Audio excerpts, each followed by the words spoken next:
Jadi kita akan baca kitab tafsir surah Yasin yang disusun oleh seorang ulama yang tak terlalu jauh zamannya daripada kita, iaitu Syekh Hamamizadah Effendi, satu orang ulama besar di akhir-akhir era Kesultanan atau Utsmaniyah, Bani Utsmaniyah punya Daulah Utsmaniyah. Kalau di Indonesia, kitab ini zaman saya mondok dulu, waktu saya belajar di pesantren, sangat famous, sangat terkenal. Boleh dikatakan hampir semua pondok-pondok pesantren Ahli Sunnah wal Jamaah ketika membaca surat Yasin, mereka akan pakai kitab tafsir ini. Dipanggil tafsir Yasin Hamamizadah. Kalau tafsir kebanyakannya, kalau kat Jawa orang pakai Jalalain, Syekh Jalaluddin Abdurrahman As-Suyuti dan Syekh Jalaluddin Abdurrahman Al-Mahalli, Jalalain yang paling terkenal.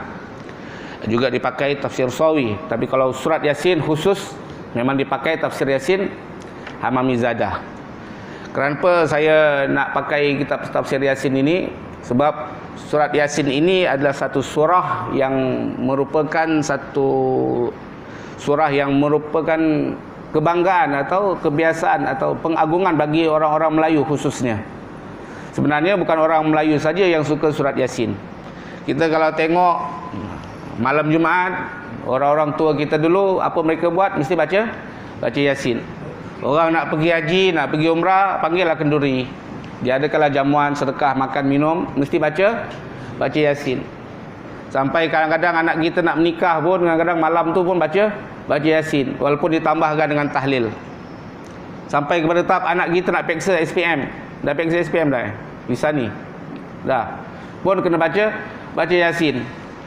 Bukan kalau ada hajat saja, dah dapat hajat makbul, bersyukur, buat kenduri kesyukuran pun baca Yasin. Kerana itu Yasin ni merupakan memiliki kedudukan yang amat tinggi di dalam budaya kita orang Melayu. Walaupun sebenarnya bukan orang Melayu sahaja, tapi dalam dunia Islam. Sebab saya ingat kat tanah Melayu je orang suka Yasin, kat Jawa pun sama juga. Saya pergi Jawa Timur macam tu juga.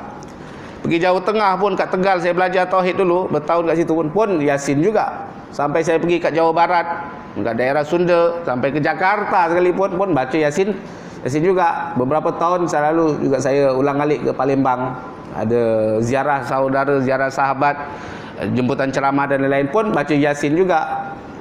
Saya ingatkan sampai dekat Nusantara saja, dulu sempatlah berguru dengan Sultan Al-Alim Al-Habib Salim bin Abdullah Syatri di tanah Arab, di negeri Yaman, di kota Tarim pun baca Yasin juga. Bukan seminggu sekali, hari-hari baca Yasin. Lepas solat subuh je, Ustaz Suhaimi pun pernah kan kat Tarim, hari-hari lepas subuh je masih baca Yasin. Kita ni kira bukan andal sangat lah, seminggu sekali je. Malam Jumaat dia baca Yasin. Tapi orang Tarim tu hari-hari baca Yasin. Pagi baca Yasin, malam pun baca Yasin. Kerana itu Yasin ni sangat istimewa. Sehingga dalam hadis yang disabdakan oleh Rasulullah sallallahu alaihi wasallam, riwayat Imam Ahmad bin Hanbal dalam kitabnya Al-Musnad, kata Rasulullah sallallahu alaihi wasallam, Yasin qalbul Quran. Surat Yasin ini adalah jantung daripada kitab suci Al-Quranul Karim. Hari ini kalau kita ada dua belah tangan kita orang curi, potong curi. Dia bukan nak curi tangan kita, nak curi gelang emas contoh yang dipakai oleh haji-haji. Dia potong tangan kita, masih boleh hidup. Potong kaki, tarik, masih boleh hidup. Tapi kalau jantung kita diambil, tak boleh hidup lagi dah. Dengan sangat penting jantung ini. Dan jantung Al-Quran, kata Rasulullah SAW, adalah surat Yasin. Tapi sayang, 1000 kali sayang, di dalam akhir-akhir zaman mutakhir ini, kita selalu dengar ada sebahagian cendekiawan kononnya yang tak berapa suka, yang tak berapa senang, yang tak berapa minat kalau ada orang berkumpul malam Jumaat nak baca surat Yasin. Mungkin mereka terpengaruh dengan fahaman-fahaman yang mereka belajar, wallahu alam. Tapi yang kita tahu, agama ini dia bukan hanya cukup dengan sanad ijazah sahaja, tapi dia perlu dengan sanad talaqi. Menuntut ilmu ini, kadang-kadang budaya sebahagian anak-anak muda zaman sekarang, dia tak suka mengaji kitab daripada kulit ke kulit. Dia tak suka, tebuk-tebuk dia ngaji. Apalagi yang belajar kat universiti. Yang belajar universiti setakat kat universiti, tapi tak nak tadah kitab dengan tok guru. Banyak juga yang tadah, tapi saya nak cerita yang tak nak tadah kitab dengan tok guru. Hanya setakat kat universiti, dia tebuk-tebuk saja. Lepas tu bila jumpa ulama-ulama datang, wahai Tuan Syekh, ijazahkan saya Sahih Bukhari. Maka terimalah ijazah Sahih Bukhari. Wahai Tuan Syekh, ijazahkan saya kitab ini, kitab ini, kitab ini. Ummahatus Sitt ataupun Al-Kutubut Tis'ah, minta ijazah. Maka dia terima ijazah. Siap ada lembaran lagi. Faqad talaba minni al-ijazah al-akh al-mubarak fulan bin fulan, at-talib fulan bin fulan al-ijazah. Faqad ajaztuhu kama ajazani bi masyaikhi. Ya akhi, saya ijazahkan Sahih Bukhari dan lain-lain. Ataupun minta ijazah hadis musalsal bil awaliyah bil mahabbah, ijazah musalsal bil awaliyah dengan ini dan itu. Boleh, bagus. Tetapi ketahuilah di dalam agama kita ni, cara ulama kita belajar, mereka bukan hanya setakat terima ijazah, qabil tu ijazah, saya terima ijazah, tapi mesti ada apa dia? Sanad talaqi, sanad belajar. Dia mesti tadah kitab depan tok guru. Jadi amalan dia mesti ikut amalan tok guru dia. Kerana itu kita ni, kalau kita mengkaji dalam ilmu hadis, bagi orang yang mengkaji ilmu hadis, dia tahu boleh dikatakan sebahagian besar hadis-hadis musalsal bil awwaliyah tidak ada yang sampai kepada derajat sahih. Tidak ada yang sampai derajat sahih. Ni yang faham, pernah belajar ilmu hadis tahu. Hadis musalsal bil awaliyah, walaupun tidak sampai kepada derajat sahih, ulama-ulama kita tetap juga mengijazahkan, tetap menyebarluaskan hadis-hadis musalsal bil awaliyah. Ulama besar dunia Islam dahulu, Syekh Abdul Hayy Al-Kittani punya kitab dia Al-Athbat. Dalam kitab Athbat beliau, Syekh Yasin Al-Fadani ada kitab Athbat dia, kitab Fahrasul Faharis Al-Kittani. Abu Yasin Muhammad bin Ali Al-Malki ada kitab sanad-sanad dia, hadis-hadis musalsal bil awaliyah, yang kebanyakannya kalau mereka bertemu dengan murid mereka, pertama mereka akan ijazahkan hadis yang Rasulullah sallallahu alaihi wasallam ijazahkan kepada sahabat beliau, inni uhibbuka, saya mencintai engkau. Maka bacalah setiap lepas solat, Allahumma inni ala zikrika wa syukrika wa husni ibadatik.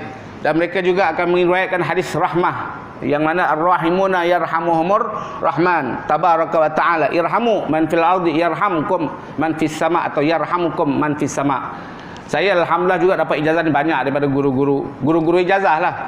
Antaranya termasuk juga daripada Syekh Muhammad Ibrahim Abdul Ba'ith Al-Kittani, satu orang muhaddis besar dekat Mesir, daripada guru-guru saya kat Hadramut, daripada Syekhul Imam Al-Hafiz Al-Musnid Al-Habib Abdullah bin Faqih, dan guru-guru yang lain banyak dapat ijazah juga. Mereka tetap mengijazahkan. Kerana apa? Kerana mereka terima dari guru, guru terima daripada guru, guru terima daripada guru. Ini talaki. Murid jumpa guru, tengok guru meriwayatkan hadis. Kerana itu tak peduli, walaupun ahli-ahli hadis mengkritik hadis ini tak sahih, mereka tetap pakai. Kerana talaki itu lebih penting daripada setakat ijazah sahaja. Dah ini orang-orang dahulu kita. Kita baca Yasin malam Jumaat, bukan kita mungkin tak pernah baca kitab dia. Mungkin kadang-kadang kita tak pernah dengar pun hadis dia. Tapi kita ambil amalan ini daripada siapa? Daripada tok imam kita dulu. Tok imam sekarang ni ambil daripada siapa? Tok imam sebelum dia. Tok imam dia ambil daripada siapa? Tok imam pertama yang asaskan Kampung Sekam. Dia ambil daripada siapa? Daripada tok guru dia, yang mungkin daripada Palembang ke, entah daripada mana ke. Dia ambil daripada mana? Terus amalan itu. Ini namanya talaki. Kerana itu tak pedulilah kau cendekiawan ke, kau profesor ke, kau nak kata benda bid'ah, aku tak nak dengar cakap kau. Yang aku tahu, aku tengok datuk nenek moyang aku bukan orang-orang biasa. Tok imam Melaka yang amalkan benda ini, dia pun tengok daripada leluhur dia yang tok imam Melaka, dia ambil. Kerana itu kita masih mengamalkan. Ini talaki yang kita ambil daripada orang-orang tua kita dahulu. Tapi kalau hari ini kita terpengaruh dengan mulut-mulut celupar orang-orang yang konon berilmu, mengatakan benda ini bid'ah, benda ini tak betul, benda ini tak baik. Alangkah lebih baiknya kamu baca surah Al-Kahfi. Memang betul baca surah Al-Kahfi, tapi baca surat Yasin yang 83 ayat pun tak ramai yang nak hadir. Bagaimana nak baca surat Al-Kahfi yang 100 lebih ayat dia? Lagi tak ramai masjid. Betul tak? Tabarok yang 30 pun Allahu Akbar, belum tentu baca semua kok.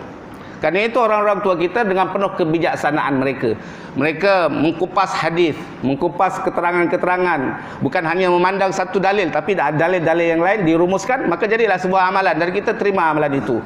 Dan kita dinamakan bertaklid, dan taklid di dalam amalan dibenarkan. Yang tidak dibenarkan bertaklid ikut-ikut orang saja di dalam ilmu tauhid.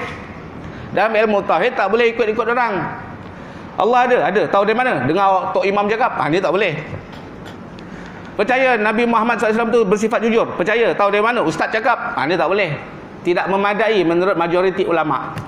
Walaupun sebahagian mengatakan memadai, tapi majoriti ulama tidak memadai ilmu tauhid. Tapi dalam ilmu fiqh, Dalam ilmu amalan, kita dibenarkan taklid. Boleh ikut, asalkan yang kita ikut tu orang-orang yang berilmu. Yang kita ikut tu tok-tok imam kita. Bahkan bukan hanya satu tempat yang buat ini. Oh, di dunia Islam semua buat. Saya tengok dekat Mekah pun, zaman-zaman dahulu pun, kalau tengok amalan-amalan tok-tok guru Mekah pun semua mengamalkan surat Yasin. Di Tok Syekh ni yang mengarang kitab ni, saya nak baca nanti, tafsir Yasin Hamamizada pun daripada negeri mana? Daripada Turki jauh pun amalkan surat Yasin. Bahkan dia akan sebutkan nanti beberapa hadis tentang surat Yasin. Kerana itu perlu dan amat penting untuk kita memahami surat Yasin ini. Kalau kita terpengaruh dengan fahaman-fahaman yang tidak berapa betul ini, kita akhirnya meninggalkan Yasin, maka kita akan jumpa nanti generasi-generasi kita dah tak minat dengan qalbul Quran, dengan jantung Al-Quran. Terluput daripada mereka kebanyakan yang amat banyak yang Allah Subhanahu Wa Taala letakkan di dalam surat Yasin.